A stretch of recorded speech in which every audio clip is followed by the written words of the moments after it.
ಇದು ಅವ್ರಿಗೆ ಕೊಡೋದು ಅಲ್ಲಿ ಸರ್ಕಾರ ಯಾರ ಪ್ರತಿನಿಧಿ ಬಂದು ಚೆಕ್ ಮಾಡಂಗಿಲ್ಲ, ಅಧಿಕಾರಿಗಳು ಚೆಕ್ ಮಾಡಂಗಿಲ್ಲ. ಇವತ್ತು ಎಂದೂ ಕೂಡ ಲಾಭದ ಅವಶ್ಯಕವಾಗಿ ಬೆಲೆ ಕೊಟ್ಟೇ ಇಲ್ಲ. ಕೊಡಬೇಕನ್ನೋ ಕಾನೂನು ಐತಿ, ಕಾನೂನು ಬಡ್ರಿಗೆ ಅಷ್ಟೇ ಐತೆ. ಈಗ ನಾವು ಬೀದಿಯೊಳಗೆ ಹೋರಾಟ ಮಾಡೋದಲ್ಲ, ಇವು ಕಟ್ಟೆ ಕಾನೂನು ಅಂತ ದೊಡ್ಡ ದೊಡ್ಡ ಶ್ರೀಮಂತರಿಗೆ ಅದು ಕಾನೂನು ಇಲ್ಲ. ಫ್ಯಾಕ್ಟ್ರಿ ಮಾಲಕರಿಗೆ ಅದನ್ನು ಕಾನೂನನ್ನು ರಾಜ್ಯದ ಮುಖ್ಯಮಂತ್ರಿ ಖಡಕ್ ಕಾನೂನನ್ನು ಪಾಲನೆ ಮಾಡಿಸ್ತಕ್ಕಂಥದ್ದು ಆಗ್ಬೇಕು. ಅದಕ್ಕೆ ಶುಗರ್ ಕಮಿಷನರ್ ಇಲಾಖೆ ಒಳಗೆ 100 ಮಂದಿ ಸಿಬ್ಬಂದಿ ಇದ್ರಂದ್ರೆ ಅಡಿಟ್ ಮಾಡ್ತಾರೋ, ಚೆಕ್ ಮಾಡ್ತಾರೋ. ಯಾರು ಚೆಕ್ ಮಾಡವ್ರ?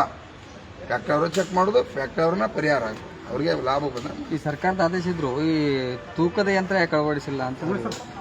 ತೂಕದ ಯಂತ್ರನ ಶಿವಾನಂದ ಪಾಟೀಲ್ ಸಾಹೇಬ್ರು ತಕ್ಷಣ ಮಾಡ್ಬೇಕು. ಈಗಾರು ನಾವು ಹಿಂದಿನ ಜಗಳ ಕೂತು ಉಪಯೋಗಿಲ್ಲ. ತಕ್ಷಣ ಅವನೇನು ಎಲ್ಲೆಲ್ಲಿ ಸರ್ಕಲ್ಗಳು ಬರ್ತಾವೋ, ಮೇಜರ್ ಸರ್ಕಲ್ ಇರ್ತಕ್ಕಂಥ ಸರ್ಕಾರ ಜಾಗ ಖರೀದಿ ಮಾಡಿ ತಕ್ಷಣ ತೂಕದ ಸೇತುವೆಗಳನ್ನ ಮಾಡಬೇಕು. ಮತ್ತು APMC ಒಳಗೆ ಎಲ್ಲ ರೈತರಲ್ಲಿ ವಿನಂತಿ, APMC ಒಳಗೆ ಫ್ರೀಯಾಗಿ ಉಚಿತವಾಗಿ ಎಲ್ಲ APMC ಒಳಗೆ ತೂಕದ ಇವತ್ತು ಶುಗರ್ ಕಮಿಷನರ್ ಇಲಾಖೆ ಅಂದರೆ APMC ಇದ್ರು ಫ್ರೀಯಾಗಿ ಉಚಿತ ಐತಿ.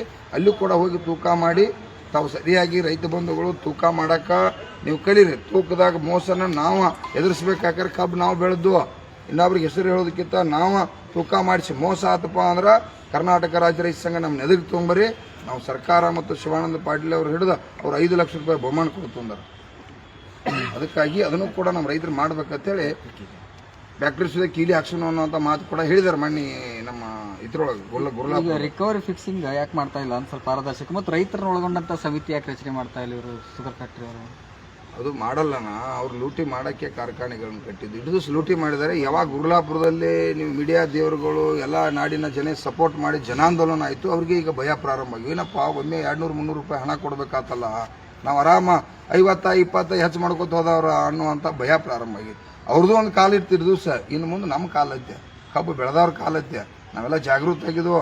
ಇದರಿಂದ 1 ಟನ್ ಕಬ್ಬಿಗೆ ಗೌರ್ಮೆಂಟ್ಗೆ 5,000 ರೂಪಾಯಿ ಟ್ಯಾಕ್ಸ್ ಹೋಗ್ತೈತೆ, ರಾಜ್ಯ ಸರ್ಕಾರ ಕೇಂದ್ರ ಸರ್ಕಾರಕ್ಕೆ 5,000 ಹೋಗ್ತೈತೆ. ಅವ್ರು ಕೊಡಲಿ, ಇಲ್ಲ ಇಲಾಖೆ ಗಟ್ಟಿ ಮಾಡೋಕೆ ನಿಗಲಿಲ್ಲ ಅಂತಂದ್ರೆ ಅವ್ರು ಕೊಟ್ಟು ನಮ್ಮನ್ನು ಕಾಪಾಡಲಿ. ಶುಗರ್ ಲಾಬಿಗೆ ಮಣದ ಇವತ್ತು ರೈತರನ್ನ ದಿಕ್ಕು ತಪ್ಪಿಸುವಂಥದ್ದು ಆಗ್ತೈತಿ. ಅದು ಆಗಬಾರ್ದು. ಕಾರ್ಖಾನೆ ಕೂಡ ಉಳಿಬೇಕು, ರೈತರು ಕೂಡ ಉಳಿಬೇಕು. ಮೊದಲು ರೈತರು ಉಳಿಬೇಕು, ನಂತರ ಕಾರ್ಖಾನೆ ಉಳಿಬೇಕು. ನಾವು ಉಳಿಲಿಲ್ಲ ಅಂದ್ರೆ ಕಬ್ಬು ಬೆಳೆಯವ್ರ ಸತ್ತಪ್ಪ ಅಂದ್ರೆ ಕಾರ್ಖಾನೆ ತೊಗೊಂಡು ಏನು ಮಾಡೋದೈತೆ? ಈಗೇನಾಗತ್ತಿ, ಕಾರ್ಖಾನೆ ಉಳಿಸ್ಕೊಂಡ ನಮ್ಮನ್ನು ಕೊಲ್ತಕ್ಕಂಥದ್ದು ಆಗತ್ತೆ. ಅವ್ರಿಗೂ ಕೂಡ ಕೊಡ್ಬೇಕು. ಕೇಂದ್ರ ಸರ್ಕಾರ ಭಾಳ ಹೈಯೆಸ್ಟ್ ಮೋಸ ಮಾಡೋದೈತಿ. ಸಕ್ಕರೆಯನ್ನು ಆಮದು ಮಾಡಲಿಕ್ಕೆ ಡೈರೆಕ್ಟ್ ಪರ್ಮಿಷನ್ ಕೊಡಬೇಕು. ಸರ್ಕಾರ ಖರೀದಿ ಮಾಡಿ ಅದನ್ನು ಅವ್ರ ರೇಟ್ಲೆ ಕೊಡೋದು. ಸರ್ಕಾರ ಡೈರೆಕ್ಟ್ ಇಡೀ ಜಗತ್ತಿನ ತುಂಬ ಮಾರಕ್ಕೆ ಕೊಡಲಿ.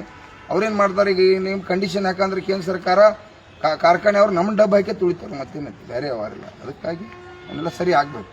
Yes sir.